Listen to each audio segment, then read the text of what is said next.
ഞാൻ പറഞ്ഞു ഒന്നും ചെയ്യാൻ പറ്റില്ല. അപ്പോൾ ഇല്ല മോളെ ഞങ്ങൾക്ക് ഒന്നും ചെയ്യാൻ പറ്റില്ല എന്ന് പറഞ്ഞു.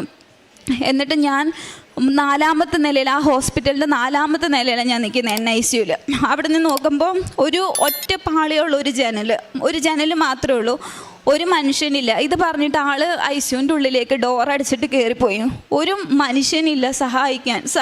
പൈസ തന്നിട്ടല്ല, ആ ആശുപത്രിയിൽ വേറെ ആരും വന്നാൽ അവർ കേട്ടത്തില്ല. അതുകൊണ്ട് നമ്മൾ നമ്മുടെ ബന്ധക്കാരോടൊക്കെ പറഞ്ഞ് ആരും വരണ്ട, വന്നിട്ട് കാര്യമില്ല എന്ന് പറഞ്ഞു. ഒരാളോട് എനിക്ക് പറയാൻ പറ്റില്ല, കാരണം ഇവൻ ചെറുതായതുകൊണ്ട് എല്ലാവർക്കും ഇവനെ ഭയങ്കര ഇഷ്ടം. അപ്പോൾ ഒരാളോട് പറഞ്ഞ് എല്ലാവരും അറിയും, ആകെ പ്രശ്നമാകും, അമ്മയുടെ ചെവിയിലെത്തും. എനിക്ക് എന്നാ ചെയ്യണമെന്ന് അറിയത്തില്ല. ഞാൻ ആ ജനലിൻ്റെ അവിടെ നിന്ന് ഞാനിങ്ങനെ മുകളിലോട്ട് നോക്കി. എന്നിട്ട് ഞാൻ നെഞ്ചത്തെ കൈ വെച്ചിട്ട് ഞാൻ ഇതുപോലെ പറഞ്ഞു. അപ്പോഴും ഞാൻ ഇതേ പറഞ്ഞുള്ളൂ, മാതാവേ എന്നെ ഒന്ന് സഹായിക്കണേ. ഇത്ര ഞാൻ പറഞ്ഞോളൂ, എന്നെ ഒന്ന് സഹായിക്കണേ എന്ന് പറഞ്ഞു. എന്നിട്ട് ഞാനിതുപോലെ പറഞ്ഞു, നിങ്ങളുടെ ഹിതം എന്താണോ അവനെ എനിക്ക് തരാനാണെങ്കിൽ എനിക്ക് തിരിച്ചതായോ. എൻ്റെ അനിയനായിട്ടല്ല ഞാൻ ചോദിക്കുന്നത്, എൻ്റെ സഹോദരനായിട്ടല്ല ഞാൻ ചോദിക്കുന്നത്, എൻ്റെ അല്ല നിങ്ങളുടെയാണ്, നിങ്ങളുടെ മകനാണ്.